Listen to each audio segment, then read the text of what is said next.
Hello and welcome to another edition of the Lynn Lowdown. And today we have a special guest with us, Mr. Edwin Cabrera, producer at Raw's Rail to Rail film program. He's got a whole lot of stuff going on here.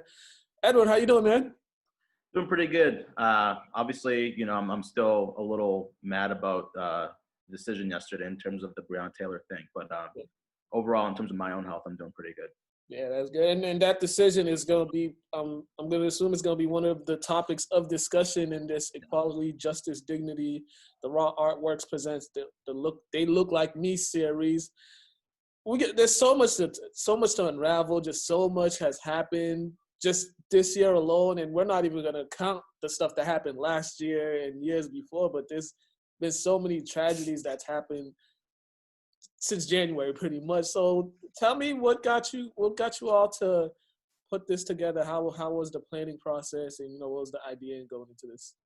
The idea really is, I think especially being at Raw and interacting with youth every day, I get to see their feelings on what's been going on and their reactions to it. And so this event really came about because we wanted to make sure that our youth has a way of interacting with somebody who's familiar with the criminal justice system and what they can do to actually change what's happening. Mm-hmm. And that's really how the event came about. Is this going to be virtual? It's going to be virtual? It's going to be virtual, yeah. It's going to be on Zoom. It's going to be 2 hours. So for Thursday, from 6 to 8, the first hour of the Zoom is going to be open to the community, so anybody can come, join in, and watch. Mm-hmm. We have our special guest speaker, Adam Foss. I'm not sure if you're familiar with him, but he was a former assistant district attorney in Boston. And he had a really popular TED Talk that he gave a few years back and talked about his perspective on what we can do to change the criminal justice system. Yeah. And he tells a really interesting story. I'm not sure if he's going to share this during the event, but he, over the TED Talk, he shared the story about, a young kid who was stealing laptops and making money off of laptops. And, he got caught up, police, caught up to him. And, it pretty much the fate of this kid's life was on Adam's hands. And he talked about that and what we can do and different things that we can do to actually give, people who need the opportunity for a second chance, get that second chance opportunity. And really the most important aspect of that is to make sure that, our prosecutors understand us and they know where we're coming from. And that's, with that specific laptop situation, Adam knew this was a kid that needed, some sort of guidance and he gave him a sentence. He had him work for, the stuff that he had stolen, paid it off. And then years later, this kid, in college, was able to get into college and he was a more successful person. And he thanked Adam for, just understanding, the situations. And I feel like that's the big missing piece in our criminal justice system is there's a lack of understanding, of what's really happening. Yeah, because in certain situations, if it was someone that wasn't as generous as Adam, the kid, he probably would have been they probably would have thrown a whole lot of years in jail at him, because sometimes we see the punishment doesn't fit the crime. We all understand if you commit a crime, you get caught, you got to face the punishment. But sometimes we see that the punishment is more severe than what the actual crime was, and especially if you're from the inner city. If you're from an urban community, you get more time than you actually need to get. They don't, they just throw you in there. Sometimes if you're 16, 17, though, sometimes they they charge you as an adult. Yeah. And you're 16, 17, and you're going to the state penitentiary, which you don't belong there, and that shapes your whole life and it messes you up in the whole time. It really does. It ruins your whole future, because then you're talking about your job prospects all of a sudden disappear. Most job prospects disappear. That your ability to get into a college, that's on your record, whatever that that charge that you got, ends up being heightened to a felony charge or something like that. That just ruins so many opportunities for people and essentially shapes the rest of their life. Mm-hmm. And so we need to make sure that we have people within the criminal justice system who just have a better understanding of what's really, really going on, as opposed to, just essentially taking people's lives, which has been, unfortunately what's been happening, and just not, in the murder, but also just in the imprisonment of people. Yeah, and we will you guys discuss all these for-profit prisons, how the prison system makes money off all these inmates, off these labors with cheap labors. Is that going to be one of the discussions? So it may be, I think the event, so they look like me the way the event is, and we've had this before in the past. This is our newest iteration this year. Mm-hmm. The event typically is for our youth, specifically our youth, Black and brown of color, to really understand what it is to be in the field of somebody successful in a field like, being a criminal prosecutor while being a person of color. Maybe it's, this iteration, obviously, because the situation really calls for it. But in the past, we've had other people, we've had educators, we've had, innovators, business owners. I think this iteration, having somebody who works within the criminal justice system was obviously something that we needed to do, Yeah. considering, what's been happening. And so how it'll start is pretty much Adam giving his story and his perspective on what it's like if you're pursuing a career in criminal justice as a person of color, to make a change within the system. How does that look like? How does that look like? What kind of pushback will you get? What's that road? Just to give the youth a glimpse of what it looks like to go through what it is to go through as a person of color, trying to reach that goal of being, successful in whatever it is that you're doing. In this instance, is trying to change the system.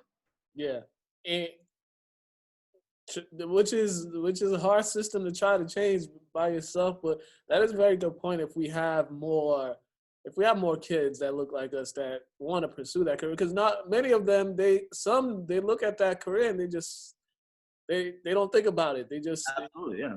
They don't think about it. They don't want to go through that whole phase. And sometimes we tell kids, listen, if you want to make a change, get in that field and study that field and try to master it, and come up with ideas that can help change that field, because it's the people we got in there, they're just they're doing the same old thing. And there's a lot of negative connotations, especially when you're coming from an area like an inner city, and you're a person of color and you experience a few things. There's a lot of negative connotations with police and criminal justice, because we see the worst side of it. Mm-hmm. So there's not too many youth, from the inner city trying to be, police officers or prosecutors or lawyers or whatever have you, because, that already carries a negative connotation early. Like, I remember when I was a kid when I knew, F the police and all this other stuff.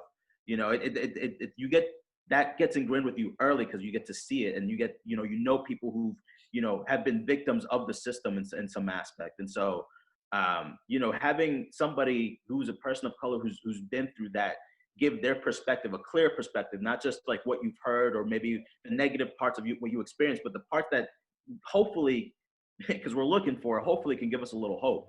Yeah, definitely. And how often do you see a kid, maybe they want to pursue a career in law enforcement, maybe they want to be a police officer when they grow up, but they don't want to tell nobody that they want to be a police officer when they grow up, because they'll be like, everybody will look at them sideways, or they'll look at them funny, like, why do you want to be a police? So it's kind of, these kids, they just have to be upfront. They just have to believe in themselves and not try to worry about what other people think, because that's also what hinders them from going into that field, is like they think they're what people are going to perceive them. Yeah. What I've been seeing actually is, like, because I think of what's been happening, and thankfully due to social media and just our ability to be able to spread news, we've been seeing more and more of this thing, and it's coming to like surface. It's literally like you can't run away from these things anymore. Whereas before, for example, like in the 90s, you had the Rodney King tape. That was like, thankfully that was caught by somebody who had a camera, but nobody was walking around with cell phone cameras back then. Now everybody has it, so everybody's seeing it more.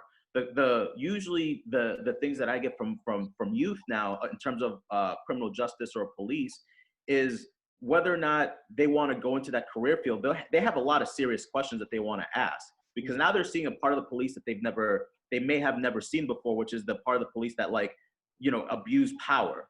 They're used to hearing F the police and all this other stuff, but seeing it in, through video, it just leaves a much more lasting impression. So, I had a conversation with a student actually who wants to make a film about having a conversation with police officers and understanding what their perspective is like, and really understanding, like, what is driving you to come to these decisions or think the way you think, act the way you act, because I don't know enough as a youth about like what it is, like what a police officer's job entails. And so there's a lot of interest in really understanding the full story of what it is to be a police officer. And that's what I'm getting now. I don't think any youth have told me or have come out and say, I want to pursue law enforcement.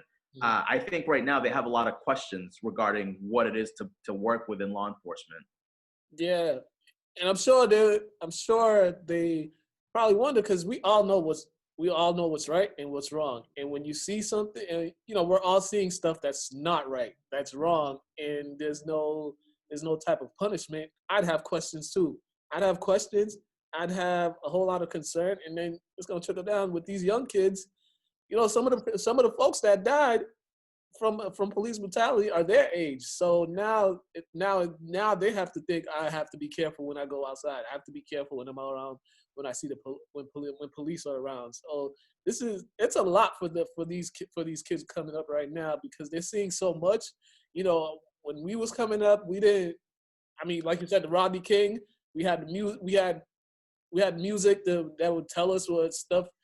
Some of the guys, what they experienced, but we've never visually seen it. Minus Rodney King. These kids, they're seeing it, and they've seen a whole bunch since like 2012.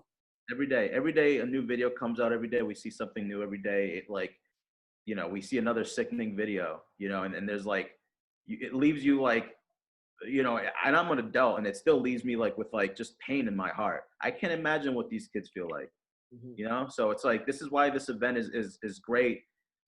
Just so we can actually have a conversation with youth about what's going on. I only know so much about the criminal justice system, but having Adam Foss and his team at Prosecutor Impact, whose whole job is educating people on keeping the community safe and how to do that and how to get into the criminal justice system so we can change it for the better. Yeah. And so having somebody like that to actually have these conversations with the youth, I think right now that's what we need. And will there be any other special guests or any other speakers that you guys will have? Was Adam Foss? It'll be Adam Foss and his team of people. So it'll be 4 speakers. Adam Foss will be the leading speaker of this whole thing. And I would recommend, if you guys don't know who Adam Foss is, definitely check out his TED Talk. He has a couple. I think he has one that came out in 2016 that talks about the story that I was talking about. But I remember seeing that, and that was years ago when I saw that. And I was just completely touched by it, because it was the first time I heard a prosecutor speak like that on an issue like criminal justice. And so I would highly recommend that you guys check that out. And in terms of the event, the first hour, as we said, is open to the community, so anybody can come join in. There's an Eventbrite page where you guys can RSVP to get the Zoom link. And then the second hour of the class, we're gonna keep it more private, more exclusive for our raw youth, so they can have these conversations face to face without feeling timid about being on screen with a bunch of people. Maybe we want them to feel comfortable when they're asking their questions. So it's the second half from 7 to 8 is going to be for our raw youth to have these direct conversations with Adam Foss and his team. Okay, awesome. And tell everybody again when the event is, at the time. So the event is next Thursday, October 1st from 6 to 8. All right. And then will there be any in the future? Will you guys be planning on other events such as this or similar to this? Yeah. So in terms of the we have one event coming up soon. We don't have a date figured out for it yet, but it's an event where we're gonna premiere a film. I'm forgetting the name of the film right now, but it's essentially a film about these Chicago rowers, these Black Chicago rowers, who went up against a huge competition, Harvard, Yale, like big top schools, and they really made a run at it. And we're gonna have the one of the people from the rowing team there, and the filmmakers from that. So that's another thing that's coming up. We're still working that out. And then there's talk about other things, other events that we have, but right now this is kind of like the way we're gonna begin this year's rendition of They Look Like Me.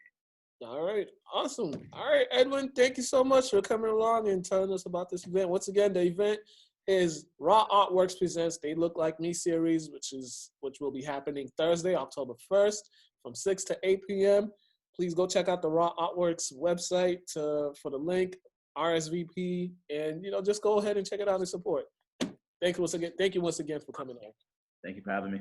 All right, you guys have been watching the Lynn Lowdown. Have a great day.